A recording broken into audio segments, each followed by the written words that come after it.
हरी सुंदर ते ध्यान उभे विटेवरी सुंदर ते ध्यान उभे विटेवरी सुंदर ते ध्यान उभे विटेवरी सुंदर ते ध्यान उभे विटेवरी परपटावरी ठेवूया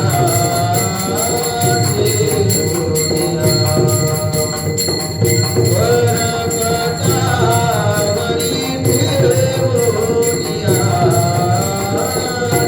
ठेवूया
हरे जय जय राम कृष्ण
बहुता सुकृताची गोडी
विष्णुमय जग वैष्णवांचा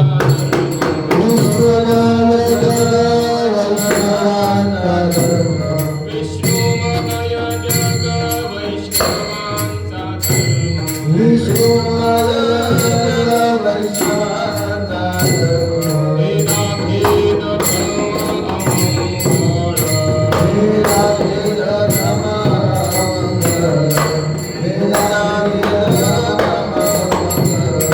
आदिकादि पुण्य भक्त भागवत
विष्णुमय जग वैष्णवाचा धर्म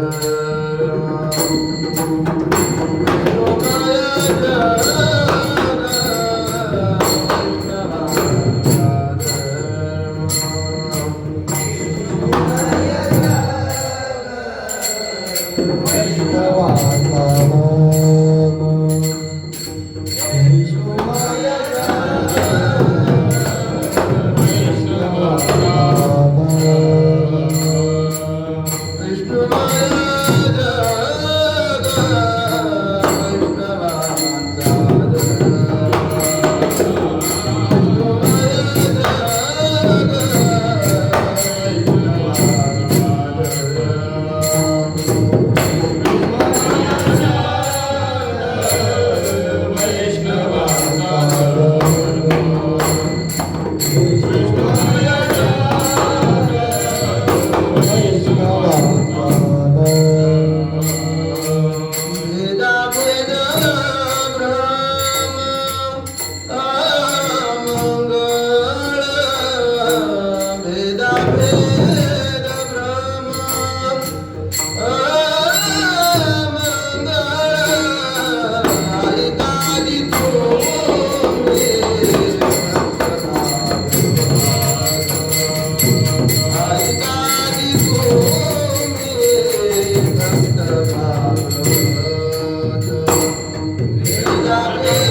ज्ञानेश्वर महाराज की जय. तुकाराम महाराज की जय. तुकाराम महाराज की जय. तुकाराम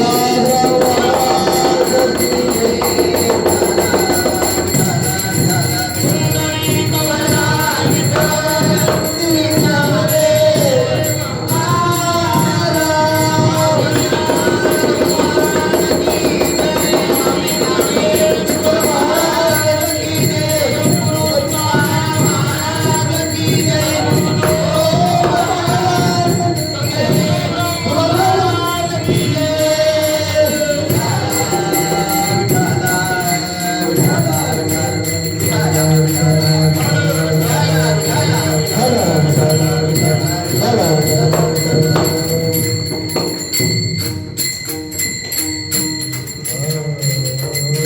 विष्णुमय जग वैष्णवांचा धर्म, विष्णुमय जग वैष्णवांचा धर्म, भेदाभेद भ्रम अमंगळ.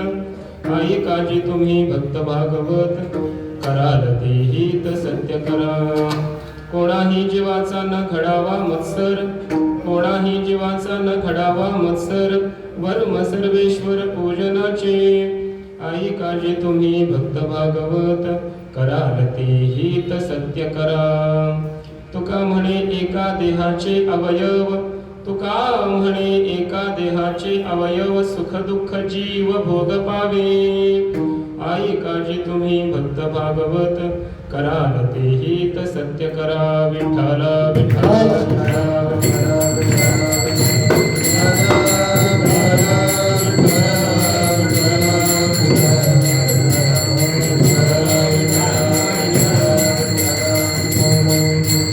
समचरण सरोजं सान्द्र नीलाम्बुदाभं, जगन्निहित पाणिं मण्डनं मण्डनानाम्. तरुण तुलसीमाला कंदरं कञ्जनेत्रं, सदय धवलहासं विठ्ठलं चिंतयामि. पांडुरंगा करू प्रथम नमन, दुसरे चरणा संतांशिया, त्यांच्या कृपादाने कथेचा विस्तारू. बाबाजी सद्गुरु दास तुका, जयांचे केलिया स्मरण. होय सकळ विद्यांचे अधिकरण, तेचे वंदू श्री चरण श्री गुरूंचे. ते नमस्कारोनी आता. नमो ज्ञानेश्वरा, नमो ज्ञानेश्वरा, नमो ज्ञानेश्वरा, नमो ज्ञानेश्वरा. नमो ज्ञानेश्वरा, नमो ज्ञानेश्वरा, नमो ज्ञानेश्वरा, नमो ज्ञानेश्वरा. गुरुते उदार सोका,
ज्ञानेश्वरा निवृत्ती उदारा सोपान देवा मुक्ताबाई नमो त्रिभुवन पावनी आद्यत्रय जननी देवांची मस्तकही पायावरी या वारकरी संतांच्या श्री संतांच्या माथा चरणावरी साष्टांग ही करी दंडवत विश्रांती पावलो सांभाळा उत्तरी वाढले अंतरी प्रेम सुख विष्णुमय जग वैष्णवांचा धर्म विष्णुमय जग वैष्णवांचा धर्म भेदाभेद भ्रम अमंगळ आई काळजी तुम्ही भक्त भागवत कराल ते हित सत्य करा.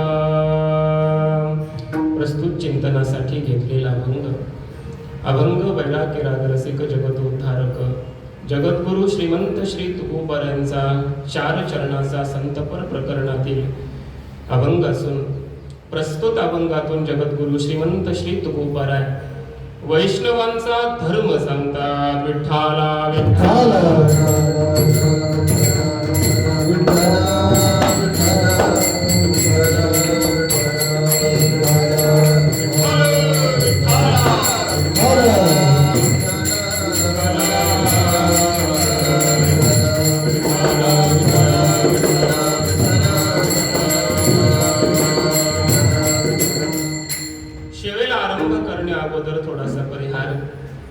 उपस्थित सर्व श्रोतृ सज्जन भाविक मंडळी आणि परमपूजनीय परमहंस परिव्राजकाचार्य श्री स्वामीजींच्या चरणकमलाजवळ बसून पुनश्च एकदा आपल्याला या ठिकाणी चिंतन करण्याचा योग प्राप्त झालेला आहे. आपल्या जीवनातील हा परम आणि महत् भाग्याचा क्षण आहे. जगामध्ये सर्वात दुर्लभ कोण असतील तर संत आहेत. आणि दुसरी गोष्ट जगामध्ये सर्वात दुर्लभ कोणती असेल तर ज्याला संत भेटले तो संता इतकाच दुर्लभ आहे. विठाला विठाला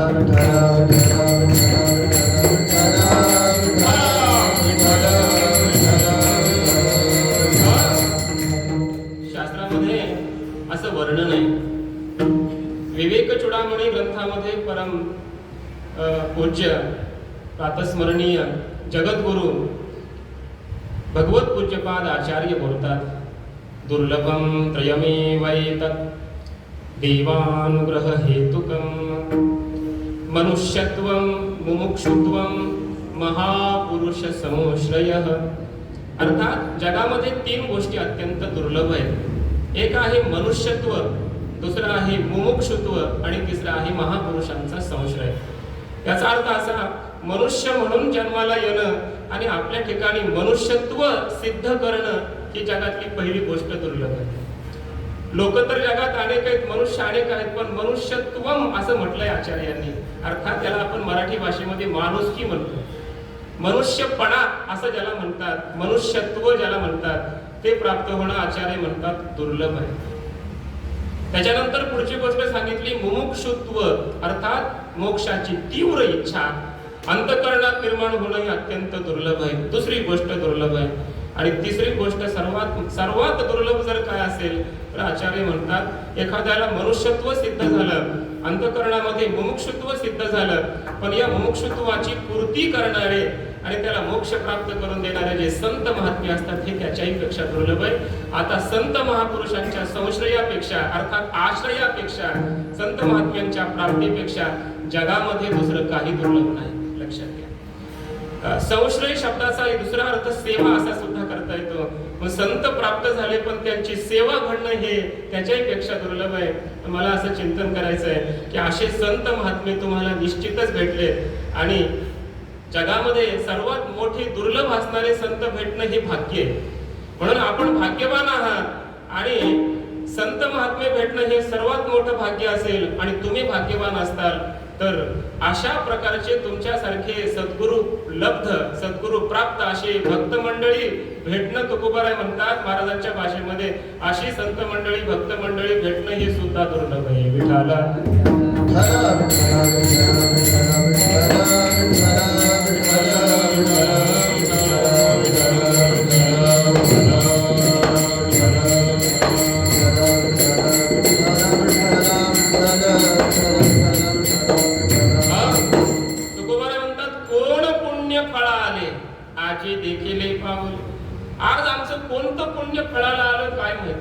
अर्थात किती पुण्य लागतं संत प्राप्तीसाठी आणि ते कसं कसं लागतं सांगता येत नाही.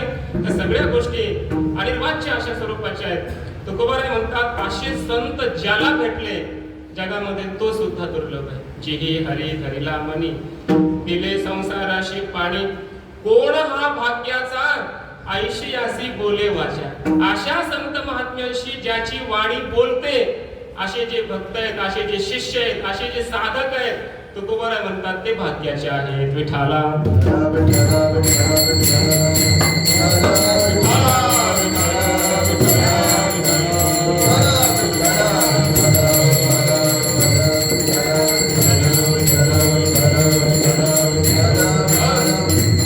कठोपनिषदामध्ये याच अर्थाची एक श्रुती आलेली आहे.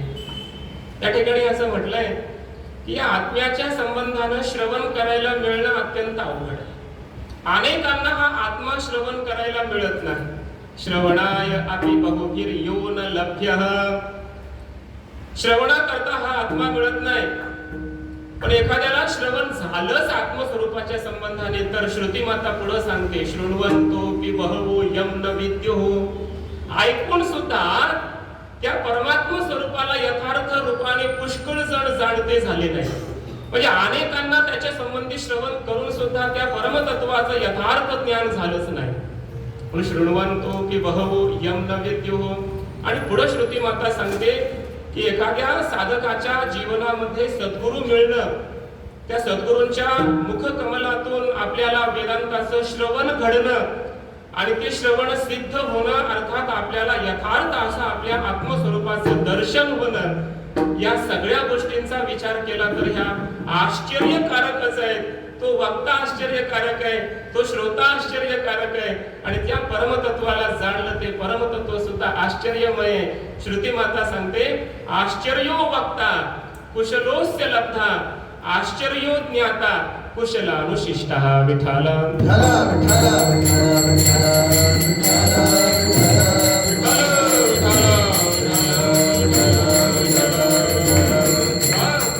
अर्थात परमतत्वाचा उपदेशक अशा प्रकारचा महात्मा मिळणं, असे श्रीगुरु आपल्या जीवनामध्ये प्राप्त होणं हे आपलं भाग्य आहे. पण असे संत महात्मे असणारे स्वामीजी आपल्या जीवनात प्राप्त झाले. आपण सर्वजण भाग्यवान आहात. त्यांच्या मुखातून आपल्याला श्रवण करायला मिळतं हे त्याच्यापेक्षा पुढचं भाग्य आहे. काही जण येतात दर्शनापुरते, त्यांना संत भेटणे इतकंच भाग्य असतं. पण काही जण त्यांच्या सानिध्यामध्ये राहून वास्तव्यामध्ये राहून श्रवण करतात, त्यांच्या जवळ राहतात, त्यांची सेवा करतात, हे त्याच्याही पेक्षा जास्त भाग्यवान अशा प्रकारचे असतात. आणि अशी सेवा करून जे आपल्या यथार्थ ध्येयाला साध्याला प्राप्त झाले ते त्याच्याही पेक्षा जास्त भाग्यवान असतात.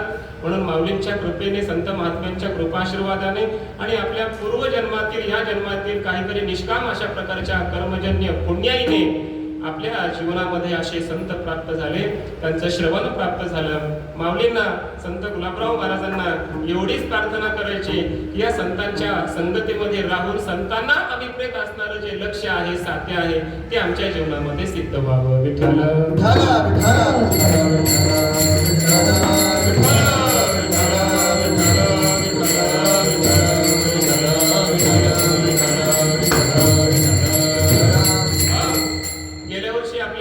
चाकण रोडला कारवा धर्मशाळेमध्ये एकदा योग आला स्वामीजींच्या दर्शनाचा आणि आपण सर्वांच्या दर्शनाचा. पुनश्च एकदा या पवित्र अशा वास्तूमध्ये मधुराद्वैताचार्य ज्यांचं वर्णन आहे, मधुराद्वैताचार्य ज्यांना म्हणतात आणि ज्ञानेश कन्या ही ज्यांची प्रसिद्धी आहे, ही ज्यांची भक्ती आहे, अशा या पवित्र वास्तूमध्ये संत गुलाबराव महाराजांच्या समक्ष आपण सर्वजण उपस्थित आहोत आणि या संतत्वयाचं या ठिकाणी जे काही चिंतन चालू आहे ते ऐकायला मिळत आहे. त्या सगळ्या गोष्टी अविस्मरणीय आणि धन्य अशा प्रकारच्या आहेत, भाग्याच्या अशा प्रकारच्या आहेत. पुनश्च एकदा स्वामीजींना वंदन करतो, आपणा सर्वांना वंदन करतो. आमचे परमप्रेमास्पद गुरुवर्य आमचे नारायण महाराज हे सर्व साधकांवर अत्यंत प्रेम करणारे, सर्वांची काळजी घेणारे असे एक लढिवाळ व्यक्तिमत्व, आमच्या भक्तवर्य नामदेवरायांसारखं एक प्रेमळ व्यक्तिमत्व आमचे नारायण महाराज या ठिकाणी उपस्थित आहेत. माझे गुरुवर्य डॉक्टर नारायण महाराज, सर्व साधक मंडळी सर्वांच्या चरणी वंदन करून सेवेला आरंभ. विठ्ठल विठ्ठल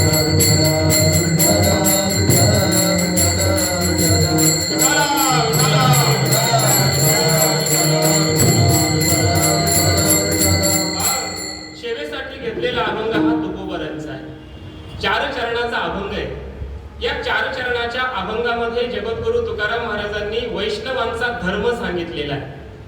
वैष्णव म्हणजे नेमकं काय?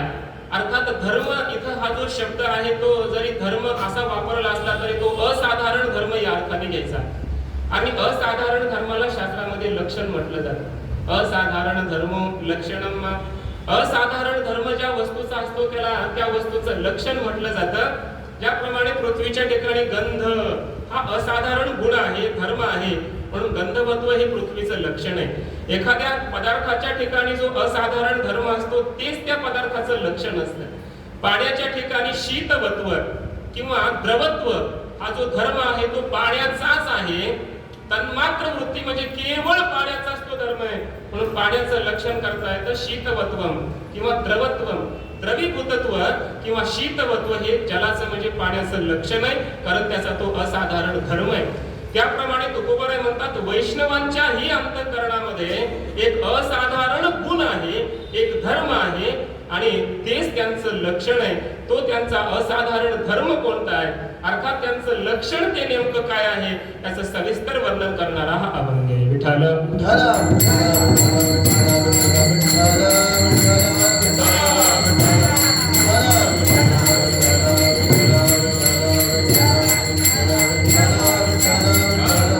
अर्थात एकंदरीत अभंगाचा विचार केला तर या अभंगामध्ये संतांचा परिचय करून दिलेला आहे. संतांचा विशेष परिचय करून दिलेला आहे.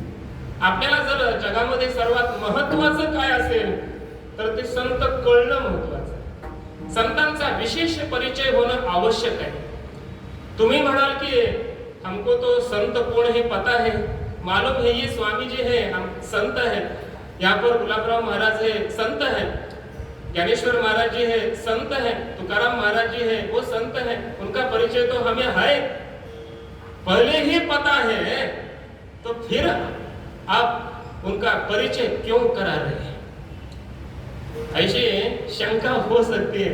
तो उसका उत्तर यह है कि हमें संत तो पता है लेकिन सामान्य रूप से पता है. उनका जो विशेष स्वरूप होता है, उनके विशेष स्वरूप का हमें परिचय यथार्थत्वेन नहीं होता है.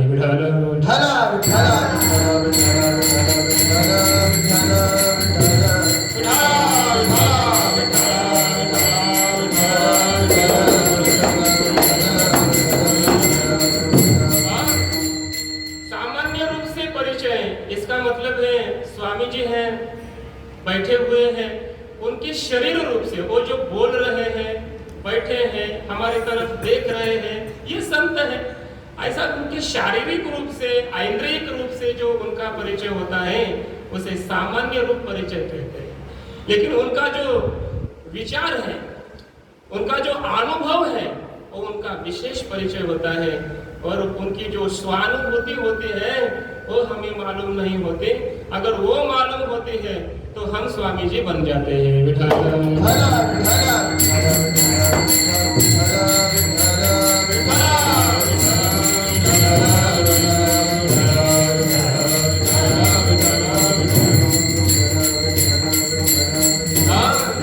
आणि म्हणून संतांचा विशेष परिचय आपल्याला झाला पाहिजे. सामान्य परिचय तर आहेच आहे, पण विशेष परिचय झाला पाहिजे. लक्षात घ्या, काशीमध्ये एकदा काय झालं म्हणे, काही विद्वान अशीच बसलेले होते आणि आपल्या केंदूरचा एक ब्राह्मण काशीला गेलेला आणि त्या वैष्णवांच्या साधू पुरुषांच्या समोर बसून तो श्रवण करत होता. त्या ठिकाणी विष्णू पुराणाचं चिंतन चाललेलं होतं. पंडितजी व्याख्यान करत होते, विष्णू पुराण सांगत होते आणि ते सांगत असताना वैष्णवांची लक्षणं त्या ठिकाणी आली. वैष्णवांची लक्षणं आणि ते म्हणायला लागले की आता काशीमध्ये असल्यामुळे ते बोलायला लागले की ये जो लक्षण है अभी इस कराल विकराल इस कलियुग में किसी के अंदर अंतःकरण में नहीं है. ऐसा संत महात्मा अभी इस पृथ्वी तल में कोई नहीं हो. इस लक्षणों वाला महात्मा संत इस पृथ्वी में अभी कलयुग में कोई नहीं है. ये लक्षण सिर्फ पढ़ने के, श्रवण करने के, बताने के हैं. अभी ऐसा महात्मा कोई नहीं है. ऐसा जब वो बोलते हैं तो वहां पर बैठा हुआ हमारे केंदुर का एक ब्राह्मण था, भक्त था। उसने कहा, अरे महात्मा जी आप ऐसा क्यों बोल रहे हैं? यहाँ अभी इस कलयुग में भी हमारे गांव में एक वैष्णव है, एक महात्मा है, एक संत है, और उनके अंदर ये सभी लक्षण है, ऐसा बताया। तो उन पंडित जी को आश्चर्य हुआ कि कलयुग में भी ऐसे संत हो सकते हैं, सारे लक्षणों से युक्त हो। तो वो देखने के लिए वो काशी से आ गए, पैदल यात्रा करके आ गए और केंदुर में गए। लोगों को पूछकर वो संत महात्मा के घर गए। उनको बोलते हैं कि ये क्या यही घर है? कानूरास महाराज जी का यही घर है? कानू पाठक का यही घर है? वो बोलते हैं हाँ यही है महात्मा जी, आइए आइए। उनका स्वागत करते हैं। तो उस समय क्या था कि वो जो कानू पाठक महाराज जी थे वो हमारे अपने बच्चों को खिला रहे थे, खेल रहे थे उनके साथ। उनके कंधे पर, मस्तक पर कोई बच्चे है, खेल रहे हैं। तो महात्मा जी बोलते हैं कि ये कैसे संत, ये तो हमारे अपने बच्चों को खिला रहे हैं, ये क्या सांसारिक है, ये तो गृहस्थी है, ये कैसे संत हो सकते हैं? तो उनको लगा कि हमारी यात्रा तो निष्फल गई, इतने दूर से हम चलकर आए, क्या व्यर्थ हमारी यात्रा। तो संत कानू पाठक जी कहते हैं, अरे क्यों महात्मा जी आप वापिस क्यों जा रहे हैं? कुछ भोजन करके तो जाइए। उन्होंने कहा कि हम संतों के घर में वो भोजन करते हैं, ऐसे कहीं भी नहीं भोजन करते। तो क्यों आप भोजन क्यों नहीं करते? आप संत है इसलिए हम आए थे, लेकिन आप तो बच्चों के साथ खेल रहे हैं, आप सांसारिक हैं, आप कैसे संत हो सकते हैं? तो उन्होंने क्या किया पता है? अपने सारे बच्चों को उठाया और उनके घर के सामने एक कुआं था, उस कुएं में उनको धकेल दिया।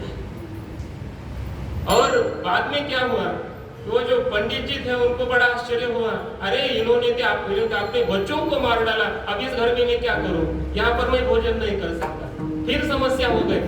कानू पाठक जी कहते हैं कि अरे आप भोजन तो करके जाइए, और वो कह रहे हैं कि नहीं हम भोजन अभी नहीं कर सकते, आपके घर में तो बच्चे मर गए, मार दिया आपने। तो उन्होंने उन बच्चों के नाम लेकर उनको पुकारा, और वो जो कुआं था उसमें से सारे के सारे बच्चे निकलकर फिर जिंदा होकर वापस आ गए। और फिर उनको पता चला उस पंडित जी को, अरे ये तो सच्चे महात्मा है, ये तो सच्चे साधु है, पता चला। और फिर उनको साष्टांग प्रणिपात किया। मुझे सिर्फ इतना बताना है, ये संत है, उनको भी गृहस्थिता है और उनके भी पास बच्चे हैं।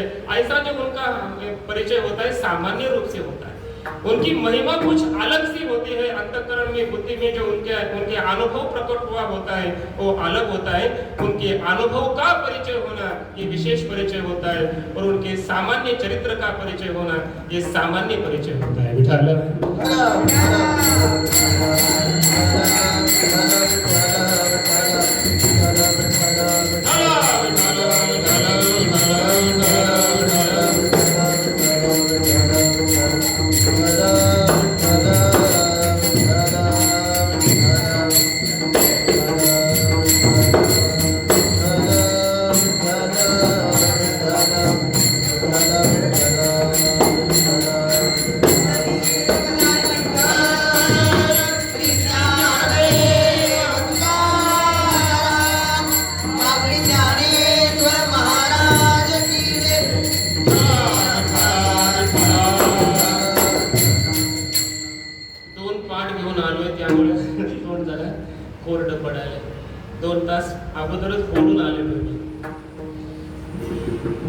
विशेष रूपाने संतांचा परिचय होणं हे कठीण आहे। तुकोबाराय आजच्या अभंगामध्ये संतांचा विशेष परिचय करून देतात। लक्षात घ्या, संतांचा परिचय होणं याच्यापेक्षा महत्त्वाची गोष्ट जगात कोणतीच नाही। मी याच्या पुढे असं म्हणेन की कदाचित देवाचा परिचय नाही झाला तरी चालेल, पण संतांचा परिचय झाला पाहिजे। का? कारण देवाचा परिचय झाल्यानंतर प्राप्त होणारा जो मोक्ष आहे, परमात्मा स्वरूपाच्या यथार्थ ज्ञानाने अर्थात परिचयाने विशेष परिचयाने मोक्ष प्राप्त होतो. पण त्या मोक्षाच्या प्राप्तीसाठी ज्या ईश्वराचा विशेष परिचय झाला पाहिजे तो विशेष परिचय संतांच्या शिवाय होत नाही. संतों के बिना परमात्मा हमें मालूम नहीं पड़ता, वो कैसा है, कितना बड़ा है, कौन है, कहां पर है, संतों के बिना नहीं मालूम पड़ सकता. श्रुति माता साक्षात बोलते तद विज्ञानार्थम स गुरुमेवापि गच्छेत्. उसको जानने के लिए हमें गुरु के पास ही जाना पड़ता है. गुरुम एव चकार से कहते हैं, गुरु के ही पास जाना पड़ेगा. नान्यः पंथाः विद्यते अयनाय मोक्षाय अन्यः पंथाः न विद्यते. अर्थात सद्गुरुओं के पास ही जाना पड़ेगा. और इसलिए संतों का गुरु का विशेष परिचय हमें मालूम होना चाहिए. और हमें वो मालूम नहीं पड़ सकता क्योंकि जो संत होता है उसी को संतों का विशेष परिचय होता है. जो वैष्णव होता है उन वैष्णवों को ही वैष्णव का विशेष रूप से परिचय होता है. तो हम तो उतने बड़े अनुभव से वैष्णव नहीं है तो उनका विशेष परिचय हमें कैसा होगा. तो इसलिए उन वैष्णवों के जैसे जो वैष्णव होते हैं अर्थात तुकोबाराय वैष्णव है तो वैष्णव रूप तुकोबाराय आज के अभंग में वैष्णवों का लक्षण बता रहे हैं. विठाल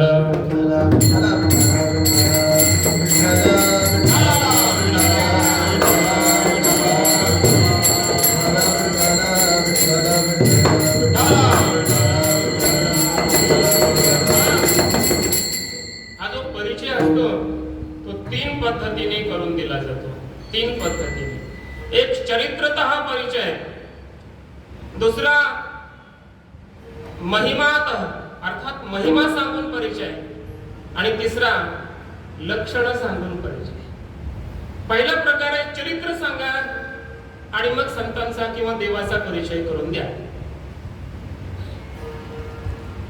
आम्ही जेव्हा ऋषिकेशला जातो, आपण तुम्ही फिरत असाल ऋषिकेश, हरिद्वार, अन्य राज्यांमध्ये आपण भारतामध्ये जेव्हा जातो तेव्हा तिथली लोक विचारतात कौन है नामदेव महाराज जी, कौन है ज्ञानेश्वर महाराज जी, ऐसा पूछते हैं लोग. तो उनको बताना पड़ता है जिनके हाथ से परमात्मा श्री विठ्ठल दूध पीता है ओ भक्तवर्य श्री नामदेव महाराज, जिनके हाथों से स्वयं परमात्मा विठ्ठल जी नैवेद्य अर्थात भोजन प्रसाद ग्रहण करते हैं वो है नामदेव महाराज. ऐसा चरित्र बताना पड़ता है. ज्ञानेश्वर महाराज जी कौन है? जिन्होंने निर्जीव अर्थात जड़ हिंद चलाई उनको कहते हैं ज्ञानेश्वर महाराज. चरित्र बताना पड़ता है. और जो महिषी पुत्र अर्थात रेड़ा, मराठी में रेड़ा बोलते हैं, हिंदी में क्या बोलेंगे उसको? भैंसा जो होता है उसको भी वेद रूप से बुला रहे हैं. रेड्या मुखे लुलायस्य वक्त्रा श्रुतिम पाठयन्तम. ज्ञानेश्वर महाराज जी का अष्टक लिखा है, उसमें एक वाक्य है लुलायस्य अर्थात महिषी पुत्र रेड़ा, उसके मुख से लुलायस्य मुखात श्रुतिम पाठयन्तम, श्रुति का पाठ कराने वाले, वेद बुलवाने वाले वो है ज्ञानेश्वर महाराज. चांगदेव महाराज जी का भी भ्रम का निराश करने वाले वो है ज्ञानेश्वर महाराज, जिन्होंने 16 साल में ज्ञानेश्वरी की रचना की, 9000 ओवियों की रचना कर दे, गीता के ऊपर भाष्य लिख दिया, वो है ज्ञानेश्वर महाराज जी, जिन्होंने अमृतानुभव जैसा अजातवाद का सिद्धांत प्रतिपादन करने वाला ग्रंथ निर्माण किया, वो है ज्ञानेश्वर महाराज जी. ऐसे उनका चरित्र बताना पड़ता है. तो चरित्र बताने के बाद उन लोगों को संतों का परिचय होता है. विठाला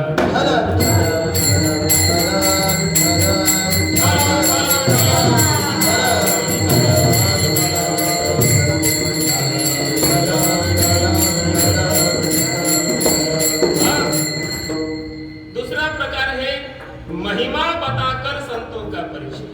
परमात्मा का हो या संतों का हो, साधु का, सज्जन का, महिमा बताना पड़ेगा. अगर उनका सामान्य रूप से चरित्र बता दिया तो वो संत है ऐसा सिद्ध नहीं होता है. उनकी कोई महिमा होनी चाहिए ना, तो महिमा बताने पड़ती है. तो महिमा जब बताते हैं तब संतों का विशेष रूप से परिचय हो जाता है हमें. तो क्या है महिमा संतों की? देखिए सुनिए, बहुत बड़ी महिमा है. नोहे हा सामान्य महिमा संतांचा. संतों की महिमा सामान्य नहीं है, विशेष है. संत कहते हैं क्या है महिमा. एक अभंग बताऊंगा, बहुत सारे अभंग है लेकिन एक अभंग बताऊंगा. एक अभंग में संतों की महिमा बताई है जगत गुरु श्री तुकाराम महाराज जी. क्या बोल रहे हैं देखिए. वो बोलते हैं कि इस विश्व में हम सब आए हैं मोक्ष प्राप्त करने के लिए. सभी को चाहिए मोक्ष, अर्थात दुख से मुक्ति चाहिए. सायुज्य अर्थात परमात्मा से अभिन्नता रूप जो मोक्ष होता है वो हमें चाहिए. सभी लोगों की यही आकांक्षा है, लेकिन वो प्राप्त करने के लिए अनेक साधन शास्त्रों में प्रतिपादित है. कहे हुए अनेक साधन है, बड़े बड़े साधन, योग है, जप तप अनुष्ठान है, ज्ञान है, भक्ति है, अनेक अनेक साधन है. लेकिन वो साधन भी इतने सहज सुलभ नहीं है, दुर्लभ है. योगी कितनी साधना करते हैं तभी जाकर कहीं उन्हें मोक्ष प्राप्त होता है. तो ज्ञान मार्ग भी हो वो ऐसा इतना सुलभ नहीं है, कठिन है. क्षुरस्य धारा निशिता दुरत्यया दुर्गम पथस्तत् कवयो वदन्ति. श्रुति माता कहती है बहुत कठिन है ज्ञान मार्ग. तो कैसे मोक्ष प्राप्त होगा. देखिए सुनिए, तुकाराम महाराज जी बोल रहे अगर आपको मोक्ष चाहिए तो सिर्फ एक काम कर दीजिए. क्या कर दीजिए. कोई सच्चे साधु होने चाहिए. साधु तो होने चाहिए लेकिन सच्चे. क्यों. सच्चा शब्द बताने का मतलब ये है कि अभी साधु तो बहुत है लेकिन सच्चे नहीं है. तो सच्चा साधु होना चाहिए, सच्चा संत होना चाहिए. और अगर उनका हमें आलिंगन प्राप्त हुआ, अगर वो हमें प्रेम से आलिंगन देते हैं. देखिए हम संतों को आलिंगन देना अलग है और संत स्वयं आकर हमें आलिंगन दे वो अलग. अर्थात हमारे विषय में संतों के अंतःकरण में इतनी प्रीति होनी चाहिए, प्रेम होना चाहिए, हम पर उनकी कृपा होनी चाहिए कि वो स्वयं आकर हमें आलिंगन दे, उनकी भेंट हो जाए, जिसे गला भेंट कहते हैं. अगर ऐसा आलिंगन उनका हमें प्राप्त हो जाता है तो तुकोबाराय कहते हैं उसी समय उसको मोक्ष प्राप्त हो जाता है. आलिंगन भरे मोक्ष सायुज्यता जोड़े, मोक्ष सायुज्यता जोड़े, मोक्ष सायुज्यता जोड़े. आलिंगन भरे मोक्ष सायुज्यता जोड़े, सायुज्यता जोड़े, मोक्ष सायुज्यता जोड़े. तुकोबाराय कहते हैं आलिंगन अगर उनका हमें सिद्ध होता है, खड़े का यानी कि सिद्ध होता है, तो मोक्ष सायुज्यता जोड़े, सायुज्यता मोक्ष उसे प्राप्त होता है. अब कैसे, क्यों, इसका कार्य कारण भाव क्या है, ये हमारे चिंतन का अभी विषय नहीं. उसके मतलब अलग अलग हो सकते हैं. उन्होंने आलिंगन दिया तो हमारे अंतःकरण के विकार है वो नष्ट हो जाते हैं, उनकी हम पर कृपा हो जाए, उसे आलिंगन कृपा कहते हैं, शक्तिपात कहते हैं. उनके सानिध्य मात्र से. कोई महात्मा ने संत की ऐसी व्याख्या कर दी. सच्चा साधु कौन होता है. जिनके सानिध्य मात्र से अंतःकरण में सच्ची शांति प्रकट हो वो सच्चा साधु. जिनके सिर्फ सानिध्य में, उनके समीप जाने से ही हमारे अंदर शांति प्रकट हो जाए, हमारे अंदर के विकार नष्ट हो जाए, वो तो सच्चा साधु होता है. अगर वो आलिंगन देता है तो और ही कुछ बात है. उसके अंतःकरण के विकार निवृत्त हो जाते हैं और उन पर कृपा करके संत उसे मोक्ष प्राप्त कर देते हैं. ऐसी संतों की महिमा है, ऐसा संतांचा महिमा. और आगे तुकोबाराय बोलते हैं इस विश्व में पवित्रतम कौन है. तीर्थ है. तीर्थों में जाकर हम स्नान करते हैं. तुकोबाराय जी कहते हैं कि हम तीर्थ में जाकर स्नान करके तीर्थ मलिन हो जाते हैं. अगर उनको ही मालिन्य प्राप्त हुआ तो उनका वो मालिन्य निवृत्त करने के लिए वो क्या करते हैं फिर. तो वो सारे विश्व के तीर्थ संतों के चरण तीर्थ में आकर स्नान कर जाते हैं. और संतों के चरण तीर्थ में आकर जब वो सेवा करते हैं, स्नान करते हैं, तो उनका भी मालिन्य जाता है. तो आगे बताओ इस सारे विश्व में, जगत में सबसे पवित्रतम कौन है. संत है. संतों से बढ़कर और कोई अभी पवित्र नहीं है इस विश्व में. तीर्थे तया ठाया ये ते पुनीत हुआ. सारे तीर्थ उनके चरण में आ जाता है।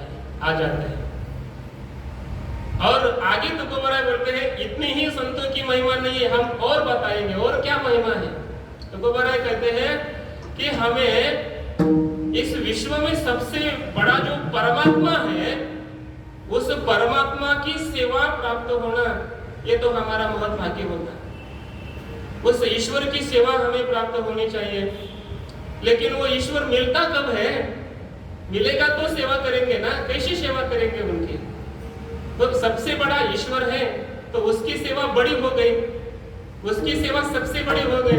तो वो बड़ा कहते हैं अगर उस सबसे बड़े ईश्वर की सेवा अगर आपको सिद्ध करनी है तो आप एक काम करिए, संतों की सेवा करिए। संतों की सेवा से वही सेवा ईश्वर को प्राप्त हो जाती है।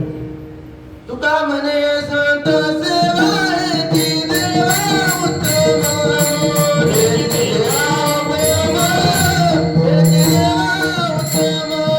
तुका म्हणे संत सेवा है ती देवा उत्तम, हे देवा उत्तम। तुका म्हणे संत सेवा हेची देवा उत्तम। अर्थात तुका म्हणे सेवा त्यांची केली पावे सेवा, तुका म्हणे देवा। तुकोबराय कहते हैं कि संतों की सेवा कर दे तो वो ईश्वर को प्राप्त हो जाती है।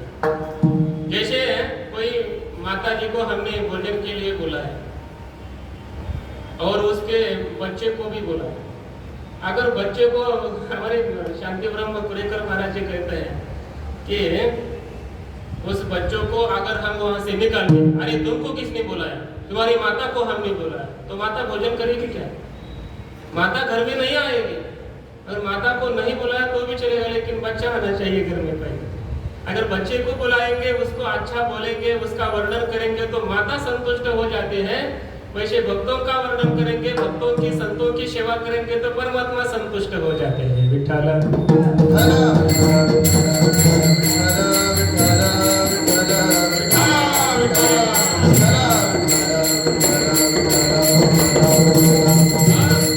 तो देखिए इस अभंग में 3 प्रकार की महिमा संतों की बताई। मोक्ष प्राप्ति के साधन में सर्वश्रेष्ठ संत है, ये संतों की महिमा है। पावित्र के दृष्टि से भी सबसे पवित्रतम संत है, ये संतों की महिमा है। और सेवा की दृष्टि से देखा जाए तो ईश्वर की सेवा से भी संतों की सेवा बड़ी है, ये संतों की महिमा है। ऐसा संतांचा महिमा, ये महिमा अगर बताते हैं तो संतों का विशेष परिचय हो जाए, ये दूसरा प्रकार हो गया। कभी चरित्र बताकर सामान्य रूप से परिचय होता है, कभी महिमा बताकर कुछ विशेष रूप से परिचय होता है। और जब हम उन संतों के लक्षण बताते हैं तो उनका अभी विशेष रूप से, अर्थात विशेषाति विशेष रूप से उनका परिचय हो जाता है। वो लक्षण से बताया हुआ उनका परिचय होना चाहिए। उनके लक्षण संतों ने बताए हैं। तो इस अभंग में जो हमने यहाँ पर अभंग बोल दिया, इस अभंग में संतों के लक्षण बताए हैं। विठ्ठल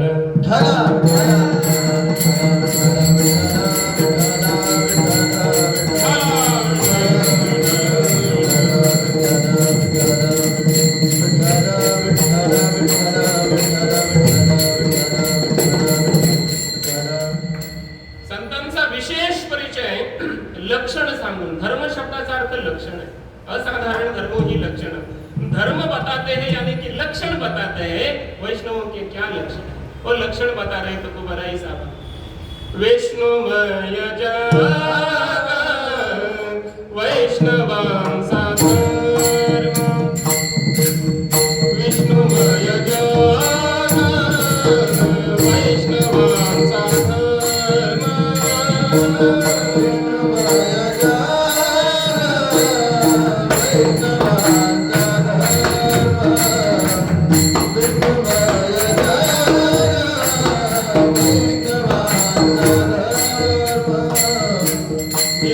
वेद सम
उत्तम अमंगळ. वैष्णवांचा धर्म हा आहे. कोणता? पहिला धर्म सांगतात विष्णुमय जग हा वैष्णवांचा धर्म. हे सगळं जग आहे ते विष्णुमय आहे. असा ज्यांचा अनुभव आहे, हे ज्यांच्या अनुभूतीचं स्वरूप आहे, त्यांना वैष्णव म्हणतात. हे वैष्णवांचं पहिलं लक्षण आहे. अर्थात हा वैष्णवांचा पहिला धर्म आहे. हे सगळं जग ज्याला जग रूपाने प्रतीतीला येत नाही, हे द्वैत रूपाने प्रतीतीला येत नाही, हे स्त्री पुरुष ब्राह्मण क्षत्रिय वैश्य गृहस्थ ब्रह्मचारी संन्यासी वानप्रस्थ या चार आश्रम चार वर्ण यांनी युक्त अशा प्रकारचं वर्ण आश्रम वय अवस्था या रूपांनी संतांना प्रतीतीलाच येत नाही. हे जग, हे सगळं जग हे विष्णूचं रूप आहे. परमात्मा विष्णूचं हे स्वरूप आहे. असा ज्यांचा अंतःकरणातला यथार्थ आणि दृढ अनुभव असतो त्यांना संत म्हणतात. हे त्यांचं लक्षण आहे, हा त्यांचा धर्म आहे. लक्षात घ्या, वैष्णव शब्दाचा अर्थच तसा केला. विष्णोः इमे इति वैष्णव, जे विष्णूचेच होऊन गेले, अर्थात जे आता संसाराचे नाही झाले, त्यांच्या दृष्टीने आता संसारच राहिला नाही. संसार तो कोण लेखे. संसार आणि जगातल्या कोणत्याही वस्तू व्यक्तीसाठी आता तो महात्मा शिल्लक नाही राहिलेला. तो आपल्या पत्नीसाठी नसतो, तो आपल्या आई वडिलांचा नसतो, तो आपल्या समाजाचा नसतो, तो कुठल्या तरी जातीचा नसतो, तो कुठल्या तरी वर्णाचा आश्रमाचा नसतो, तो देवाचा असतो. तो देवाचा झालेला आहे. पण जो देवाचा असतो, विष्णूचा असतो, विष्णूचाच असतो, त्याला वैष्णव म्हणतात. विठ्ठल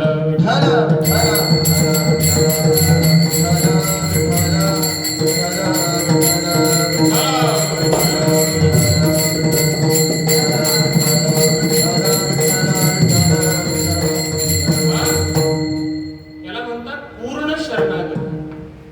पूर्ण शरण, ज्यांनी शरीर ईश्वराला परमात्मा विष्णूला समर्पित केले. काही शरणागती, ज्यांनी आपली वाणी परमात्म्याला समर्पित केली. वाणीनं दुसरं बोलतच नाही,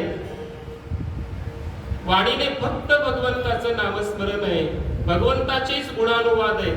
तुझेच गुणानुवाद ऐकेन मी काय. वाणीने देवाचंच वर्णन, कानाने देवाचंच श्रवण. कान देवाला समर्पित, वाणी देवाला समर्पित, शरीर देवाला समर्पित, मन देवाला समर्पित. मानसिक शरणागती आहे. मन देवाला समर्पित केलंय, मनामध्ये दुसरं चिंतनच नाही. चिंतने चिंतने तद्रूपता. ईश्वराचं चिंतन करता करता करता करता ते सारे भक्तजन ईश्वर रूप होऊन जातात. मन हे राम झाले, मन हे राम झाले. मन गुणमन होतं, राम रूप होतं. अशी मानसिक शरणागती. आणि याच्या पुढे सांगू का, आत्मिक शरणागती. अर्थात त्याने आपला अहंकार सुद्धा ईश्वराला पूर्ण समर्पित केला. आपण स्वतः तो आता वेगळा राहिला नाही. अहंकार विशिष्ट चैतन्य म्हणजेच जीव, त्याने आपल्या जीवाची सुद्धा शरणागती केली, स्वस्वरूपाची सुद्धा शरणागती केली. जसा तरंग हा पाण्याशी एकरूप व्हावा, कसा तो महात्मा आपला हा जीवरूपी तरंग परमात्मा रूपी सागरामध्ये, ईश्वर रूपी सागरामध्ये समर्पित करतो आणि ईश्वराशी अभिन्न झालेला असतो. त्याला वैष्णव म्हणतात.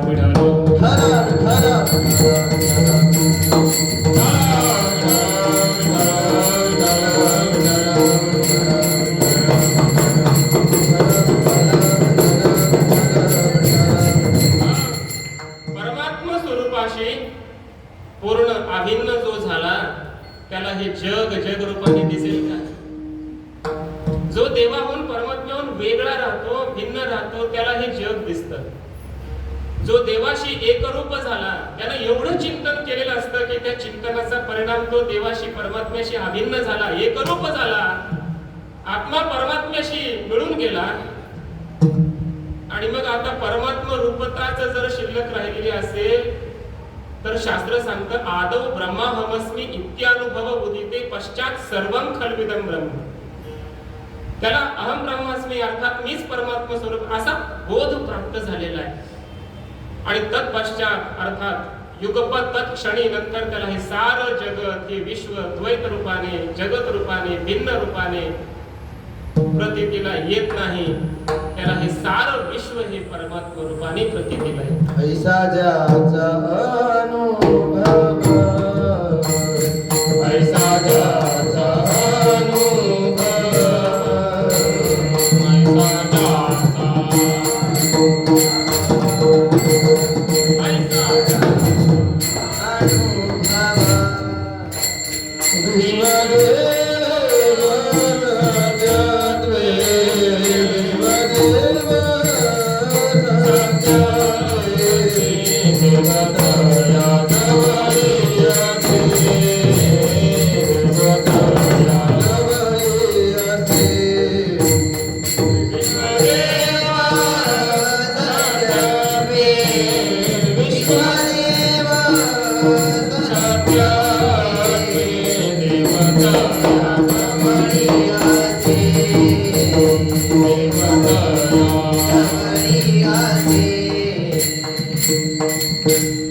ऐसा ज्याचा अनुभव विश्व देव सत्यत्वे. ज्याला मराठी येत नसेल त्याला सुद्धा याचा अर्थ जवळजवळ लक्षात येतच असेल अशी ही अभंग रचना. स्वामीजींना तर मराठी येतेच, बोलतातही आणि त्यांना सर्व समजतेच, पण आपल्या काही कोणाला मराठी येत नसेल तरी हे लक्षात या. विश्व देव सत्यत्वे हे शब्दच असे की मराठीतही चालतात आणि हिंदीतही चालतात. हिंदीतही विश्व शब्द आहेच आहे, देव शब्द आहेच आहे, सत्यत्वे शब्द आहेच आहे. हे सारा जो विश्व है वो देव है, परमात्मा है. ऐसा जिनका अनुभव होता है वो सच्चे वैष्णव है. बाकी साधक वैष्णव हो सकते हैं, ये सिद्ध वैष्णव है, ये सिद्ध वैष्णव है. इनके अनुभव में सब ब्रह्ममयता विष्णुमयता है. अभी चिंतन का वो अलग विषय हो, पाठ में हम बताते हैं कि वो सारा जगत ब्रह्म कैसा है, इसका चिंतन अलग रूप से करना चाहिए. ये कौन है, क्यों है, ये विष्णुमय क्यों है, कैसे है, उसके लिए तो हमें स्वामी जी तो बताते हैं हमें. क्या होता है कि जो कार्य होता है वो कारण से अभिन्न होता है. एक प्रक्रिया सिर्फ बताता हूँ और आगे चलता. माटी अर्थात मृत्तिका, मिट्टी, मिट्टी से घट बनता है. तो घट के अंदर बाहर या घट रूप से कौन है, सारी मिट्टी तो है ना. मिट्टी से अलग क्या है, अरे मिट्टी को ही एक अलग सा आकार दिया और एक दूसरा नाम दे दिया, उसे हम घट कह रहे हैं. हमारे गुरुजी कहते हैं हम हाथ लगाते हैं मिट्टी को और बोलते हैं घट. हाथ लगाते हैं मिट्टी को और बोलते हैं ये घट है. ऐसा घट में अंदर बाहर सारी मिट्टी तो है. क्यों, घट कार्य है और मिट्टी कारण है. कार्य जो होता है वो कारण से अभिन्न होता है. वेदांत का सिद्धांत है कार्य कारण में अभेद माना है, क्योंकि कार्य मिथ्या है, अलिख है, तुच्छ है. वाचारंभणम विकारो नामधेयम, ये कार्य है. मृत्तिका इत्येव सत्यम, अर्थात कार्य वाचारंभण है, कारण ही सत्य है. कार्य का मिथ्या होने से वो कारण से अभिन्न है. ये वेदांत का सिद्धांत होने से ये सारा जगत परमात्मा से हुआ है. यतो वा इमानि भूतानि जायन्ते येन जातानि जीवन्ते यत् प्रयन्ते अभिसंविशन्ति तद् विजिज्ञासस्व तद् ब्रह्मेति. अर्थात उस परमात्मा से सारे विश्व का निर्माण हो गया है, तो परमात्मा कारण हो गया और विश्व कार्य हो गया. और कार्य जो होता है वो नाम रूपात्मक है, वाचारंभण है, आलिक है, तुच्छ है, और इसलिए वो कारण से परमात्मा से अभिन्न होने के कारण वे सारा जगत उस परमात्मा विष्णु से अभिन्न है, यानी कि विष्णुमय है. ऐसा अनुभव जिनको संतों की महात्मा श्री गुरु की कृपा से प्राप्त होता है उन्हें वैष्णव कहते हैं. विठल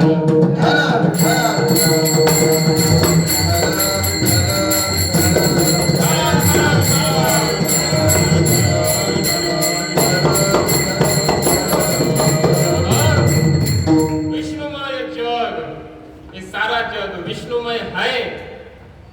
ऐसा जिनका अनुभव है ये वैष्णवों का लक्षण है. वैष्णवांचा धर्म, ये वैष्णवों का धर्म है. अरे धर्म की तो हम अलग अलग से व्याख्या करते चले आ रहे हैं. धर्म यानी कि हिंदू धर्म, अलग अलग से। धर्म शब्द जो होता है ना, वो सामान्य रूप है, ये विशेष शब्द नहीं है। धर्म यह सामान्य शब्द है, यानी कि इसके अलग अलग अर्थ है। स्वभाव ऐसा भी अर्थ होता है धर्म शब्द का, गुण ऐसा भी अर्थ होता है धर्म शब्द का, अलग अलग अर्थ है। कर्म ऐसा भी अर्थ होता है, यज्ञ ऐसा भी अर्थ होता है, अनेक अर्थ कर दिए धर्म शब्द के। लेकिन धर्म यह सामान्य शब्द है। उस धर्म शब्द के पीछे जो शब्द लग जाएगा, उससे उस धर्म का अर्थ बदल जाता है। धर्म शब्द के पीछे अगर हम पितृ शब्द लगा दे तो शब्द बन जाता है पितृधर्म। पितृधर्म अलग है। धर्म शब्द के पीछे अगर हम शिष्य शब्द लगा दे तो शिष्य धर्म, शिष्य का धर्म अलग है। धर्म यानी कि उसका अपना कर्तव्य, ऐसा अर्थ कर देंगे तो सुलभ हो जाए। शिष्य का स्व कर्तव्य अलग है, गुरु का कर्तव्य अलग है, धर्म अलग है, राजा का धर्म अलग है, प्रजा का धर्म अलग है। वैसे तुकोबरा इस अभंग में वैष्णवों का धर्म बता रहे हैं। विठाला विठाला विठाला विठाला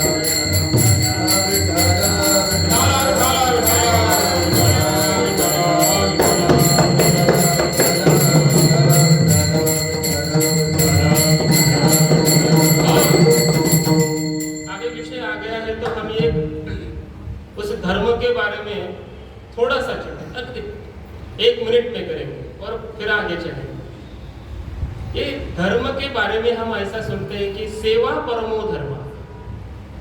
सेवा जो है वो परम धर्म है, सर्व सबसे श्रेष्ठ धर्म है। तो एक बार क्या हुआ कि कुछ साधक यात्रा कर रहे थे। हमें ये बताना है कि धर्म सेवा, ये जो धर्म है वो बहुत गहन है।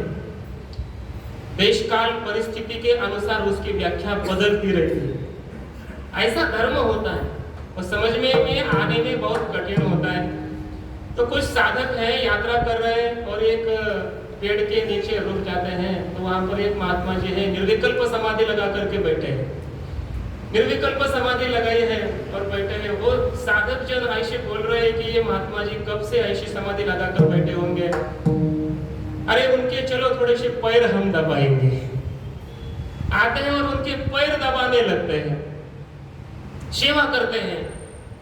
तो उनके पास थोड़ा सा तेल होता है, तेल निकाल करके उनके पैर चुरा कर उनकी सेवा करते हैं और निकल जाते हैं। बाद में हुआ क्या कि उस महात्मा जी के पैरों को जो तेल लगाने के कारण वहां पर नीचे जो क्या बोलते हैं चींटियां, वो चींटियां सारे वो उनके पैर पर आती है और उनको दंश करने लगे। तो आगे बताओ, मुझे प्रश्न का उत्तर दो कि उन साधकों ने उस महात्मा की सेवा कर दी तो धर्म किया कि अधर्म किया? धर्म किया कि अधर्म किया उन्होंने? उत्तर क्या है?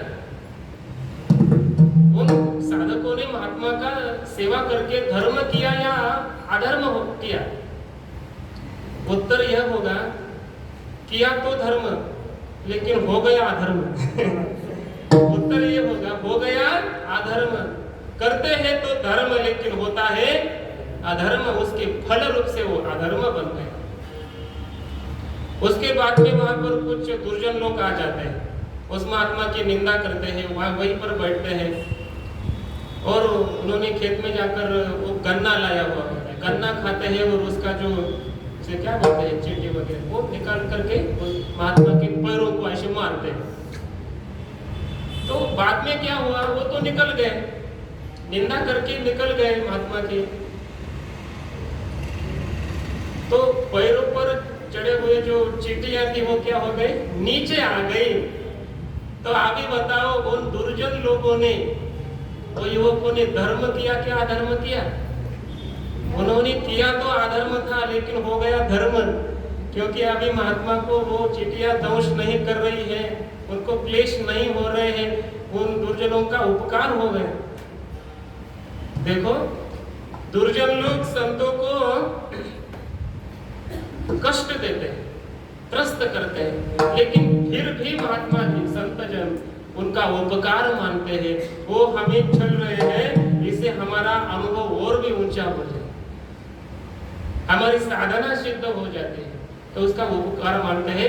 ऐसा धर्म है, कौन सा भी धर्म करने के लिए जाते हैं तो अधर्म कभी बन जाता है, कभी अधर्म करते हैं तो धर्म बन जाता है, पर परम गहन ऐसा धर्म है। तो इसलिए हमारे ध्यान में ये धर्म नहीं आता है, इसलिए सामान्य जीव के बुद्धि के बाहर का विषय होने के कारण ही इस धर्म की रक्षा करने के लिए परमात्मा ईश्वर स्वयं आते हैं, अवतार लेते हैं, और इसी धर्म को बताने के लिए, उसकी वृद्धि करने के लिए, बढ़ाने के लिए इसी मृत्यु लोक में संत महात्मा जन आते रहते हैं, इसीलिए आते हैं। तो तुकोबराय तुकाराम महाराज जी संत हैं, हमें धर्म बता रहे हैं। अरे हमको तो पता नहीं होगा, ये परम गहन है ना, इसलिए पता नहीं है। तो वैष्णव कौन है पता है, तो वैष्णवों का धर्म बताते हैं। विठाला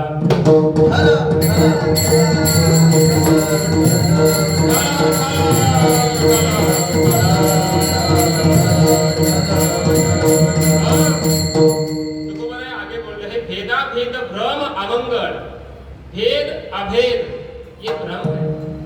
तो हमारे ध्यान में अभेद, भेद तो भ्रम है, ये तो हमें मालूम ही है, लेकिन अभेद भ्रम कैसा होता है? इसके दो अर्थ हैं। एक तो अभेद जो है वो भेद के सापेक्ष है, अभेद तो स्वयं सिद्ध है, भेद के सापेक्ष है। इसलिए भेद अगर भ्रम है तो अभेद भी भ्रम रूप है, इसलिए अभेद भी भ्रम है, सापेक्ष होगा, क्योंकि वो मूलतः सिद्ध ही है। और अगर वो कह रहा है कि हम परमात्मा से अभी अभिन्न हो गए, अभी तक तो भेद था, अब इसी समय अभेद हो गया, अगर ऐसा कोई बोल रहा है तो को बड़ा कहता है ये भ्रम है।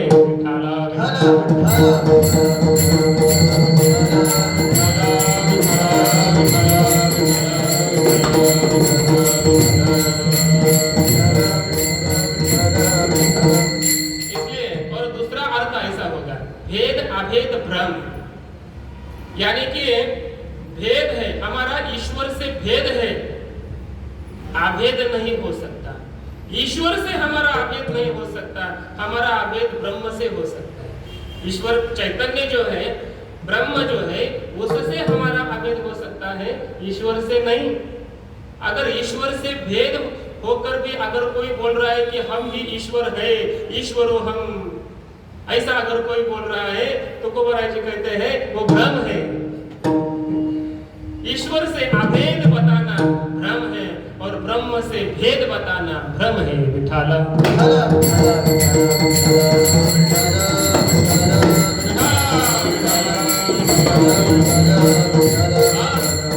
आगे तो कोबराय बोलते हैं, सुनिए, ये वैष्णव है, देखिए जिनको सारा ये विश्व विष्णुमय से प्रतीत हो रहा है, ये वैष्णव होते हैं। जिनको भेद अभेद ये सारा भ्रम है और ये अमंगल है, अपवित्र है, ऐसा ध्यान में जिनके आया, ये वैष्णव है, ये वैष्णवों का धर्म है। लेकिन अगर ये धर्म छोड़ करके अगर आप इस विश्व में हम वैष्णव हैं ऐसा कर करके रह रहे हैं, तो सुनिए, आप वैष्णव हैं तो यह अनुभव आपको होना चाहिए। अगर यह अनुभव आपको नहीं है तो यही अनुभव प्राप्त करने के लिए आपको प्रयत्न करना चाहिए और अपना हित करना चाहिए, अपना सत्य करना चाहिए, ऐसा उपदेश करते हैं। अब हम द्वितीय चरण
तुम्ही भक्त भागवत. तुकाराम महाराज या दुसऱ्या चरणामध्ये म्हणतात, ऐका, सुनिये, ऐका. कोण ऐका? तुम्ही ऐका. कोण म्हणजे काय? तुम्हीच ऐका. दुसऱ्याला सांगालो का मी इथं? किसको हम बोल किसको रहे? आपको तो बोल रहे हैं, तो सुनिए. तुकाराम महाराज जी बोल रहे, हम नहीं. सुनिए. कौन सुनिए? अरे आप सुनिए. तुम्ही यानी कि आप सुनिए. कौन आप? भक्त भागवत. अरे बाप, तो कुमार किसको सुनिए बोल रहे? भक्त और भागवतों को बोल रहे सुनिए. क्या अधिकार है तुकाराम महाराज जी का? देखिए, अरे भक्त है तो उसको सुनने की क्या जरूरत है अभी? वो तो भक्त है, भागवत है. भगवतः इमे इति भागवता. जो भगवान परमात्मा के हैं उनको भागवत कहते हैं. भक्त यानी कि परमात्मा से अभिन्न हो गए, परमात्मा की सेवा कर रहे, भज सेवायाम, परमात्मा की सेवा कर रहे, भक्त है. तो उनको बताने की जरूरत क्या है? अगर बताने की जरूरत है तो वो भक्त है क्या? वो भागवत है क्या? और भक्त भागवत है तो बताने की जरूरत क्या है? बोलने की, उपदेश करने की जरूरत क्या है? और आगे उपदेश क्या कर रहे पता है? करालते हित सत्य करा. तुम्ही आपलं हित सत्य करा. हित करून घ्या, सत्य हित करून घ्या. यानी कि आपका हित करो, आपका कल्याण करो और सत्य कल्याण करो. ऐसा वैसा कल्याण जो सत्य हित है, सत्य कल्याण है, अविनाशी है. सत्य यानी कि अविनाशी. अविनाशी ऐसा अपना कल्याण करो. अगर अविनाशी ऐसा कल्याण उन्होंने कर दिया नहीं है तो वो भक्त कैसे हो गए? भागवत कैसे है? और भागवत है तो उन्होंने उनको अविनाशी ऐसा अपना कल्याण कर दो, ऐसा बताने की जरूरत क्या है? ये शंका होती है. तो इसका मतलब यही है कि इस अभंग में जो भक्त है, जो वैष्णव बताए हैं और जो भागवत शब्द आ गया है वो साधकवाची है, वो सिद्धवाची नहीं है. उसका मतलब सिद्ध महात्मा नहीं है, वो साधक है. तभी भी भक्त बोलते हैं, भागवत बोलते हैं. क्यों? इसमें एक मानस शास्त्र है, मनोविज्ञान है इसमें. देखिए, एक वाक्य में बताते हैं, ज्यादा विस्तार करने के हमारे पास समय भी नहीं है. अगर छोटा बच्चा होता है, पढ़ाई नहीं कर रहा है, तो उसकी माँ उसे कहती है कि मेरा बच्चा बहुत अच्छा है, बहुत पढ़ाई करता है, खेलने के लिए बाहर नहीं जाता है, मेरा बच्चा बेटा बहुत अच्छा है. ऐसा अगर माँ बोलती है तो उस बेटे को लगता है मैं अच्छा हूँ. अरे माँ मुझे अच्छा बोल रही है तो मुझे मेरे भी कुछ कर्तव्य होने चाहिए. उसकी कर्तव्य की उसे जानिब हो जाती है. कर्तव्य की क्या बोलेंगे, उसे मालूम पड़ता है, अपना कर्तव्य उसे मालूम पड़ता है, ज्ञात होता है और वो फिर अच्छा रहने लगता है. वैसे इस मनोविज्ञान को लेकर के तुकोबाराय बोल रहे हैं कि आप भक्त है, आप भागवत है. अगर आगे वो नहीं है तभी भी तुकोबाराय संबोधन कर रहे हैं, इसलिए उनको लगेगा हम भक्त हैं तो भक्तों के जो कर्तव्य है वो हमें करने चाहिए. भागवत के जो कर्तव्य है, लक्षण है, वो हम में आने चाहिए. इसके लिए वो प्रयास करेंगे. तो जैसे माता बच्चों को समझाते हैं प्रेम से, वैसे संत इस सारे विश्व को प्रेम की भाषा से समझाते हैं. और इसी अर्थ से इस अभंग में भक्त भागवतों को तुकोबाराय उपदेश दे रहे. क्या है? करालते हित सत्य करा. अपना हित जो आप कर रहे हैं ना वो सत्य नहीं है. यानी कि तुकाराम महाराज के सामने जो वैष्णव यानी भक्त कोई लोग होंगे वो अपने सच्चे मार्ग से विचलित हुए, उनको देख करके तुकोबाराय बोल रहे आप जो कर रहे हैं ना वो सच्चा आपका हित नहीं है, वो वास्तव कल्याण आपका नहीं होगा. इससे अन्य अभिलाषा अंदर में रख करके आप अगर परमार्थ करते हैं, सुनिए, परमार्थ करना है लेकिन अंतःकरण में अगर अन्य अभिलाषा हो, कुछ पाना हो, इस संसार का कुछ पाना हो, तो सच्चा साधु नहीं है, वो सच्चा वैष्णव भक्त भागवत वो नहीं है, उसका कल्याण नहीं होगा. इस दयार्द्र भाव से तुकोबाराय बोल रहे हैं कि आप उस मार्ग से हटकर आकर सच्चे मार्ग पर चलो. कोई भी वासना अंदर, विषय की वासना मत रखो. और अपना सच्चा कल्याण करो। करालते हित सत्य करा। और कैसे करो? ये साधना करते समय उस परमात्मा को ही ईश्वर समझ करके उसकी सेवा करना, और सारे जो लोग होते हैं इस विश्व में रहने वाले उनकी निंदा करना, उनका मत्सर करना। अगर आप ऐसा कर रहे हैं तो ये आपका धर्म नहीं है, ये आपका लक्षण नहीं है। आप भक्त हैं, आप वैष्णव हैं, और ये आपकी परमात्मा की सच्ची सेवा भी नहीं होगी। ये सेवा का वर्म नहीं है। तो फिर क्या है सेवा का वर्म? तुकोबाराय बोलते हैं, कोणाही जीवाचा न घडावा मत्सर। किसी भी जीव का मत्सर, निंदा, द्वेष नहीं होनी चाहिए अपने माध्यम से। वर्म सर्वेश्वर पूजनाचे, सर्वेश्वर पूजनाचे अर्थात सर्वेश्वर जो परमात्मा है उसके पूजन का, उसके पूजा का, उसके भक्ति का वर्म यही है। उसकी सेवा तो करते रहना ही है, लेकिन सारी जो जग में जीव है, अन्य जीव है, उनकी कभी निंदा नहीं करना, उनका मत्सर नहीं करना, उनका द्वेष नहीं करना। ये सारे ईश्वर के ही रूप हैं, ऐसा समझ करके इस सारे जगत को विष्णुमय इस रूप से देखना, ये वैष्णवों का धर्म होता है। और आपको एक दृष्टांत से तुकाराम महाराज जी अंतिम चरण में बोलते हैं, सुनिए, हमारे शरीर के अवयव अलग है। शरीर तो एक है, देह एक है, लेकिन इसके हाथ, पाय, कान, नेत्र, अवयव तो अलग अलग है। लेकिन देखिए होता क्या है, अगर पैर को कुछ लग गया तो हम क्या कहते हैं? मुझे लग गया। दुख तो जीव को होता है ना, लगता पैर को है, दुख जीव को होता है, लगता हाथ को है, दुख जीव को होता है। हमारे नेत्र को, आंख को कुछ लग गया, दुख जीव को होता है। एका देहाचे अवयव, एक देह एक है, अवयव अलग अलग है, और सुख दुख का भोग जीव को होता है। सुख दुख जीव भोग पाए। सुख दुख का जो भोग हो रहा है वो जीव को प्राप्त होता है। वैसे ये सारा जगत है, ये परमात्मा रूप है, और अंदर जो दिख रहे ये स्त्री है, ये पुरुष है, ये ब्राह्मण है, क्षत्रिय है, तो जो भेद दिख रहा है ये सारे उस परमात्मा के अवयव है। और इनकी कभी निंदा द्वेष नहीं करनी है। इनको कोई दुख होता है तो हमें दुख होना चाहिए, इनको कोई सुख होता है तो हमें भी सुख होना चाहिए। ये वैष्णवों का धर्म है। विठोबा रघुमाई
सत्य करा। इस अभंग में वैष्णवों की जो उनका जो धर्म है, उनके जो लक्षण है वो बताएं, और उनके आचार संहिता भी बताइए, उनके आचार कैसे होने चाहिए। एक सारा विषय इस अभंग में महाराज जी ने बताया है। परमात्मा ईश्वर को, मावली श्री ज्ञानेश्वर महाराज जी को, जगत गुरु श्री तुकाराम महाराज जी को, परम पूजनीय, आदरणीय, प्रातस्मरणीय, वंदनीय श्री स्वामी जी के चरण कमलों में यही प्रार्थना करनी है कि ये जो सारे लक्षण है, धर्म है वैष्णव के, ये सिर्फ हमारे वाणी में वाचिक रूप से नहीं होने चाहिए, ये अनुभूतिक रूप से हो जाए। ऐसे आपकी कृपा हम पर हो जाए, ऐसी प्रार्थना करके इस सेवा को पूर्ण विराम देते हैं। विठल जय जय विठल जय जय विठल जय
चंद्रभागी स्नान तुका मागे चिदान अकल्पाविष्य वावित या कुळा कल्पनेची बाधा न होकवणी काळी संत मंडळी अहंकाराचा वरा न लागू राजसा माझ्या नामा म्हणित यासावे कल्याण मागणे ते एक तुझ्या प्रति आहे रे शिखरी पाय पण या संताशी निर्विहीच मध्ये आणि तुझे कार्य गामने आता उदार तुम्ही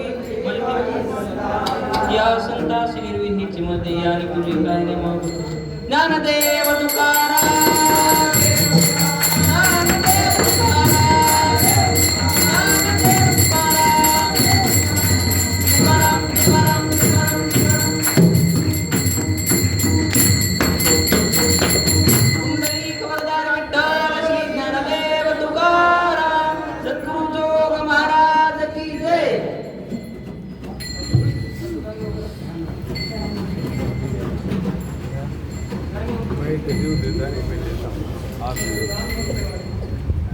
मुख्य जेवण तो देतो डॉक्टर तुम्ही द्या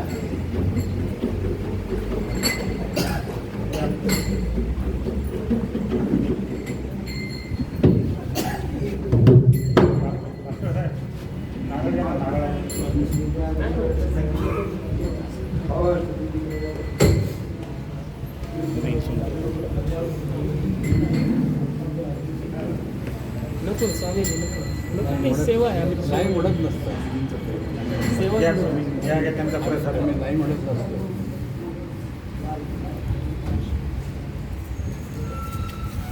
पुंडलिक